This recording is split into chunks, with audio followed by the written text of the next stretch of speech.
Live from Santa Clara, in the heart of Silicon Valley, it's theCUBE, covering Juniper Nextwork 2016. Brought to you by Juniper. Now, here are your hosts, John Furrier and Stu Miniman. Hey, welcome back everyone. Here live in Silicon Valley for our wrap up of the Juniper Networks annual user conference, live coverage from SiliconANGLE Media, theCUBE here in Silicon Valley. I'm John Furrier, Stu Miniman, and wrapping up here is Ethan Banks, co-founder of Packet Pushers. Moving packets, they're pushing boxes. They're all going software now. Welcome back to our wrap up. I wouldn't say they're all going software, but yeah. Well, Juniper's betting the ranch on NFV. Stu, great guest coming on here. The CEO came on, all the top dogs, some customers. This is Juniper's continued transformation, some new messaging, digital cohesion, makes sense, things are coming together, all the piece parts are available. Package that up, last year was disaggregation. At the end of the day, the network's where the action is. Security's a problem, but this open sharing thing, a lot of stuff. What are your thoughts? Yeah, so John, first of all, I'm a little disappointed I didn't have acronyms thrown at me all day. I mean, when I go to a networking show, I want to be talking underlays, overlays, ports, MPLS, IPv6, if we really made that transformation. But no, I mean, to be serious, it's interesting that, Juniper really up-leveled it from the start here. We're talking about, digital cohesion and, security. So, we've been looking at security. Security has gone from, it's always been an important topic, but security is like kind of job one in IT these days. Money is actually being thrown, big money is being thrown at it, and something that lots of companies need to make sure it happens. I thought Juniper had a good story that put together. I'd love to, Ethan, I guess the first question I have for you is, as a networking guy, does this hit the right notes for people in the networking industry, or is it a little bit too highfalutin?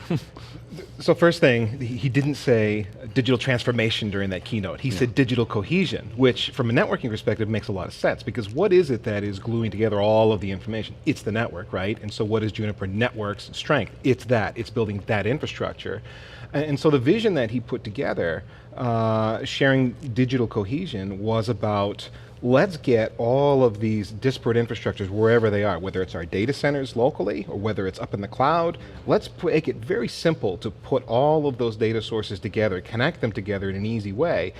And now we've got a platform upon which we can share information. So digital cohesion, the takeaway I had was it's really an enabler for that digital transformation. It's digital glue would be another term, but that's not as good as digital cohesion from a marketing standpoint. Yeah. But I mean, it does package it up nicely. It gives that North Star vision kind of feel.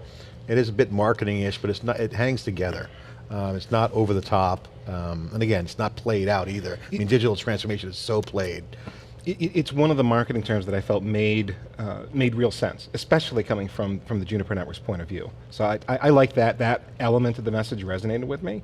The security story is another interesting one because it springboards off of that cohesion vision and says, well, what if we take all of these building blocks we have for security and then we put them together in our enterprises, in our companies, and want to have a cohesive security strategy where it's not enough to have as the legacy security infrastructure, firewall at the edge, that hard, difficult edge to penetrate, to get into that, what is now would be the chewy middle that's easy to get around in. We don't want that. We actually want to have a cohesive security structure where we've pushed security all the way out to the edge so that perimeter is now everywhere.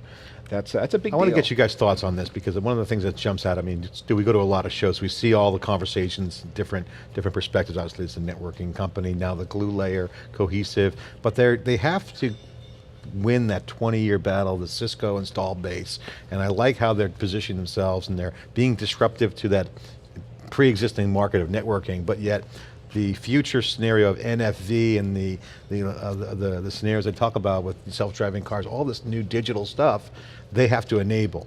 And the players that are doing that are the big cloud guys. And so the telcos are ripe for a product and services, software to do that. And so I want to get your thoughts on the dynamics of that telco to compete with the other big cloud guys, because together they're one big cloud. And the second thing I'd like to get your thoughts on is there a social network developing in the security industry at the networking and inside the stack where the data sharing is becoming, as Jonathan Davidson pointed out, I like his view, a club there's an organic development going on where people are sharing and peering data almost, if you will, as a social network just to get more data. So thoughts on how to disrupt the Ciscos and this notion of social sharing? Yeah, it's interesting because you've got this dynamic. On the one hand, there's a lot of open source, there's a lot of things where peers always want to talk as to what's going on.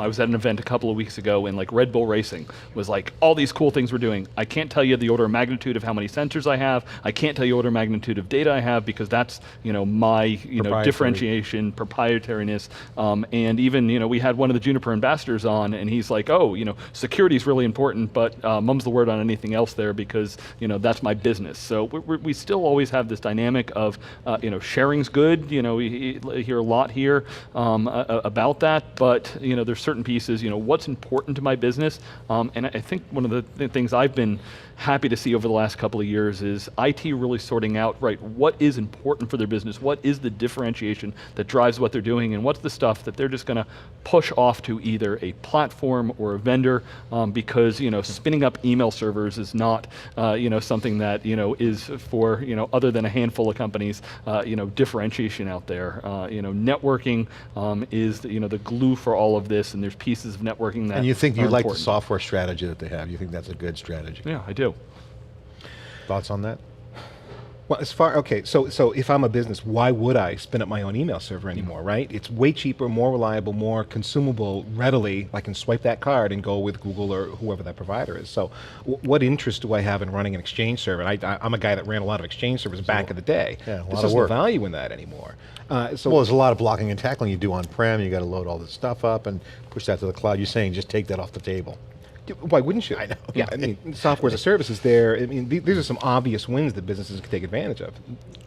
In the networking space, one of the things that I've looked at is when is it something that I need to worry about? When the whole kind of network fabrics and SDN first came out, I was like, there should be a line in the sand that we can draw and say, if I'm above this line, I care about it. If I'm below this line, it's probably not something, I'm not deploying enough switches, I'm not having enough change in my environment that if I want some of those services, I should just get network as a service or some infrastructure provider, host or service provider, someplace else that can give me that. I'm curious, Ethan, yeah. Well, I mean, there's trade-offs you make here. So if you're a business that has been used to running your own infrastructure for a long time, you keep all your services in-house, the thing that you had was control. And that's the thing that you see, that's what you give up just as soon as you begin moving those services up to the cloud. So you lose control over that reliability factor, you lose control over performance, and now you're giving up all of that responsibility to your provider.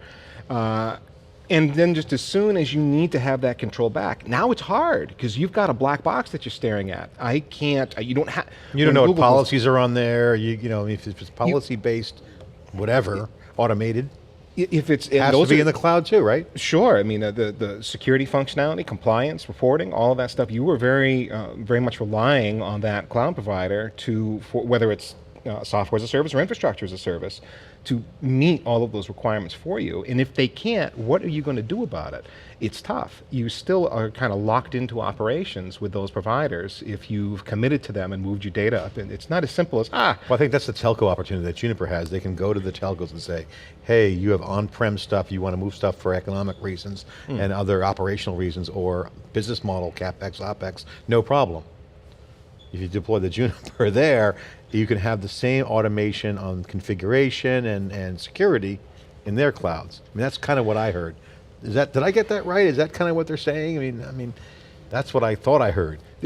There is some of that, sure. So if it's infrastructure as a service and you want to stand up a virtual MX router up in Amazon Web Services, you can do that. And then you've got that operational control that's there. Different case to be made for just what that infrastructure is on the back end. If the latency meets your SLAs and so on, that's a different conversation. But yeah, you well, are an getting important one. We have a source that I haven't reported on this yet, but they ran inter-cloud pings between Azure, Google, and they'll have direct connections with each other, and the latencies are off the charts, different, like really big, huge. So there really is no inter-cloud. You end up having to look at an internet, somebody like that's got pipelines into all of these different clouds. And they got to be direct connections. And then you're relying on that cloud exchange service to give you that sort of performance and consistency that you need between clouds, yeah. And that's a big, that's inter-cloud. But he said also, Rami said hybrid cloud's not going away, one of his predictions. Yeah. Absolutely right. Public cloud, super important. Here to You know, stay. hybrid cloud. You know, absolutely. NFV, big bet. You know, pushing forward. Security will only grow. Ethan, automation was talked about a bunch. I think you did a podcast, maybe the Datanauts recently, talking about that. I mean, I know we've been talking about automation like my whole career in networking. So you know, it's about time, right? Now, now. Can we do it now? Yes. Now.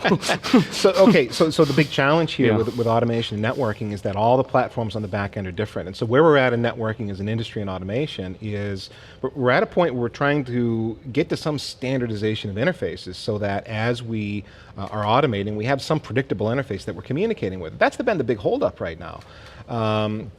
You've got Cisco with one set of interfaces and Juniper with another, and every other vendor with their own APIs and ways you can go about programmatically configuring that gear. So we have movements like OpenConfig, the OpenConfig group of customers that are putting together models, and the IETF is involved in this too, modeling what the network and different aspects of network operations should look like so that we have a standardized, predictable way that we can now apply automation techniques to. So it's not a little different when I'm working on my Juniper infrastructure versus my Cisco versus my Arista. There's some homogenization happening there, and that's a big win. That is really moving the ball forward. Wait, we still need standards? I thought open source got rid of all that. Yeah, I know, right? Standards are huge, and what's happening is we're seeing the open source projects maybe leading the way, but then taking the lessons they learn as they put code out and feeding it back into the IETF. So, for example, OpenConfig, they're not off doing their own thing. They are taking their models and working with the IETF to standardize those models and contributing their opinions about what the models that the IETF are proposing should look like. Yeah. What about the other, you know, if we talk standards, you know, what about certifications? Juniper's doing certifications here. I saw a nice table of people, you know, grabbing books and, you know, really digging in on some of this stuff. You know, how's Juniper doing on certifications, and what's your latest on kind of networking certifications? So certs are, they are the course of study that you will follow to make sure you learn the things that you wouldn't learn on your own. This is how I like to think about it. I've done lots of certifications over the years. And it puts you in a position of, in my job, I know X, Y, and Z. But I never know A, B, and C because I don't need those for my job. My company doesn't use those services. Put me in a certification role. Now I have to know everything, A, B, C, all the way through the alphabet, right through to X, Y, and Z. That makes you more knowledgeable as a network engineer. So, you know, Juniper's had for years a great certification program. They've got a ladder, they've got an excellent series of books behind them, they've got great testing, etc. It's one of the more mature certification programs and ladders that are out there. And by ladder, I mean you can start small and go as complex and detailed as you want right up through their expert programs. So yeah, there is certification testing here, and I'm not surprised to see a bunch of people taking advantage of it. It's when you're very serious about learning a specific vendor product very well, you're going to dive into that. Makes sense. I know one of the things I've been looking at, you know, for the last couple of years is, you know, if you're, you know, traditional, if you're a company that's been around for a while, Juniper's been around for decades, you know, how are you interacting with the public cloud? Juniper has a decent message there. They've got services that are fitting into the other environment. You know, we've talked to them, you know, at Amazon reInvent. We see them, you know, at lots of these different shows. You know, what's your take on, you know, how networking interacts with the public cloud these days, kind of in general, and anything specific that you've commented on for Juniper?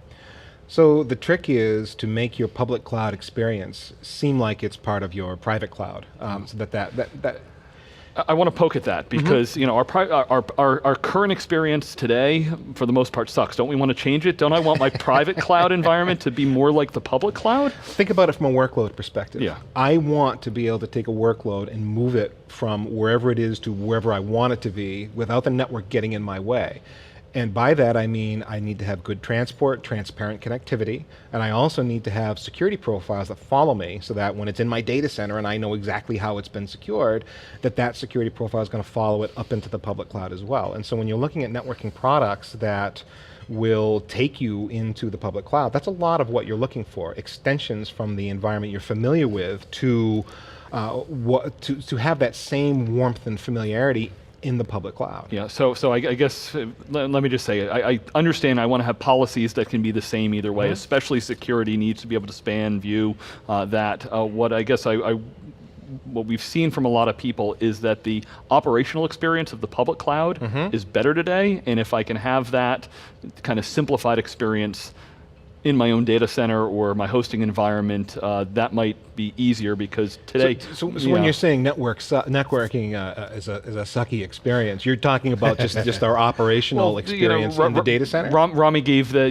note that the statistic we've been quoting for the last 15 years, which is 90% of our budget is spent on the keeping the lights on, and we need to flip that. Right. And we can't flip that through little incremental things. We need to change the way we do things completely. So that's what I'm poking at. But the challenge is in the environments that we own, and the data centers that we own, where we have the responsibility for the care and feeding of the switches and the firewalls and all the rest of it that make up our data centers, we have been managing them in a same boring and tedious way for a very long time now, and that operational process is ingrained in how IT does what it does, and it's very hard to change that. It's not that we don't have ways to change that, because hyperscale and cloud guys have shown us exactly how these things are done. But networking, for Not example, as easy as it looks. No, That's well, your point. It's definitely not as easy as it looks. Yeah. You don't just download Kubernetes and all of a sudden start mapping all of your processes to go with that sort of a deployment model. You have to pick and choose your battles. It's You a start cultural small. thing too. I mean, we hear the analogy like, stop treating pets, caring for pets, instead think cattle. Sure. That's the metaphor, but that's hard. But it's not even hard simply from a cultural perspective. It's hard from an application perspective. If you want to treat applications like a cattle, that means you need to have an application that can be mapped to that sort of an infrastructure. And that's a challenge that a lot of enterprises have. They're running applications that were never designed for cloud scale operations. Even if they don't need the scale, they might need that operational functionality, but they didn't build the apps that way. They built them in a monolithic way. That means they're standing them up on they're used to scale up, not scale out. Juniper talked about self-driving networks, and we might have some of the same challenges that we have to get to self-driving cars. Most of us were not ready.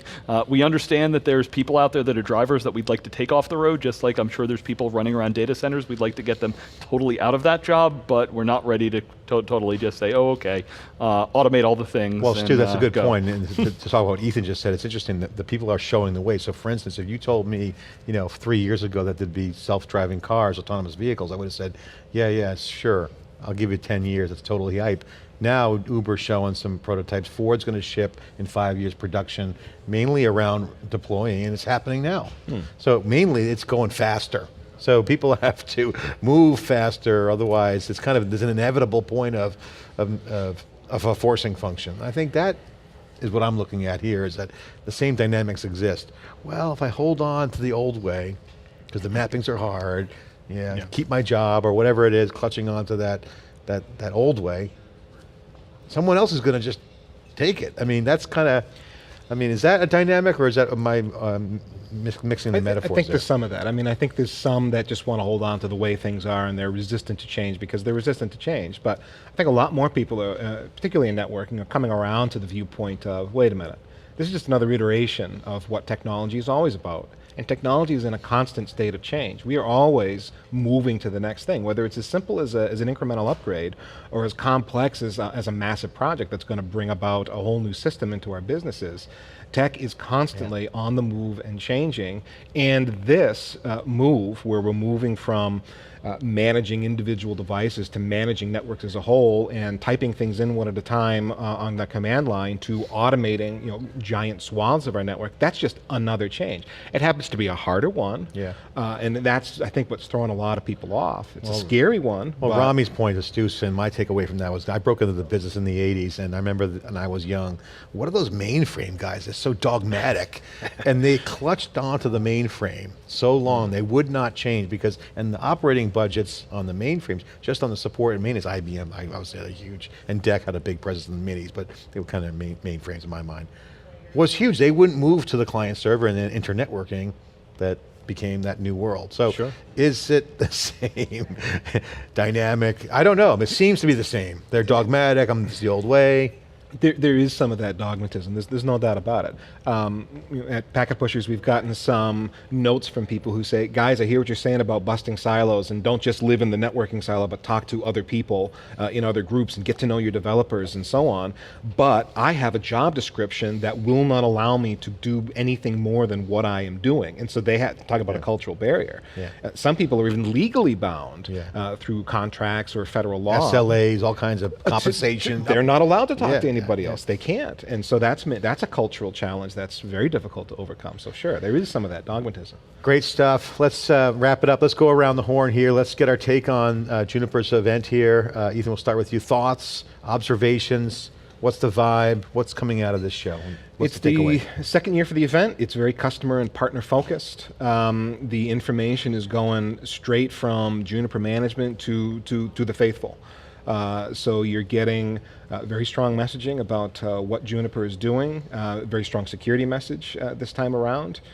And it comes across as quite believable. So you look at what Juniper's portfolio is and what their goals are, and it makes sense. And so you sit back as a customer, you sit back as a partner and go, yeah, I can work with that And they're solution, or I can transparent sell too. that. They open the books up, they show you everything. Very much, yeah, very, very transparent. Stu? Yeah, 34% growth in attendance year over year. I think pragmatic is a word that we kind of throw at an event like this, but with a strong message. I think last year we felt Rami really energized. The founder's still involved. I've seen tweets of him floating around. I believe he's the CTO now, but He's always around. good energy with the group. The customers, partners, all very engaged and energized. So really good to see. Would love to see the financials are trailing, of course, because year over year Juniper's pretty much flat. But the company, we think we've got the direction. Rami says he's got the full support of the board as to where he wants to take the company, and we've seen messaging got lined up, products are all getting there, and the proof should be in the pudding. Looking forward to watching it going forward. Yeah, I mean, my take in watching it is I think they're doing a great job of balancing maintaining that existing business that they have, again, and while investing, but yet talking about a new way of doing networking, and the software approach they're taking kind of goes back to Pradeep's early, over 10 years ago, he saw this vision. And I think NFV is the betting the ranch. That's my big takeaway, that they're betting the ranch on NFV as that North Star, and then they're going to get there with an investment. And the thing that comes again out here is I think they got the right sharing strategy. I heard Jonathan's comment about this club. I think there's going to be an ecosystem that's going to develop around security practitioners who want the network data, who will see value at the network layer and using that event data and other network data. So I think they're balancing the current ship the core, speeds and feeds, get the performance throughput out, but yet offering that future path. I think that's nice. Versus we're groping for relevance and hoping that the world will spin in their direction. So it's a nice balancing act, and I think that management's got a good handle on that. So guys, yeah, just want to give Ethan the opportunity. What's new with Packet Pushers? Where are you guys showing up these days? Where do people find out more? So packetpushers.net is home base for us. We run 4 different podcasts. We have the Network Break about news, the weekly show that's aimed at engineers, the Priority Queue, which is even nerdier if you want to dive a little deeper, and then Data Nuts, where we cover cloud and data center and all things about infrastructure on that show. And again, packetpushers.net is where you go for that. We're working on a YouTube channel coming up. We're going to be doing some video. And yeah, a lot going on, a lot of content. Video, and we interviewed Greg Farrow a couple of years ago. I said, yeah, at video, you're like the Howard Stern of networking, the king of all media. John, we've got a lot coming up. All right, Ethan, great to have you. It's theCUBE. We got a lot. We got reInvent coming up. We got a lot of great events. IBM World of Watson coming up, and a lot more this year. And again, over 100 events for theCUBE. Stu, we continue the momentum. This is theCUBE signing off here in Silicon Valley at Juniper Networks 2016. I'm Jeffrey Stu Miniman. We'll be at the next event. Thanks for watching.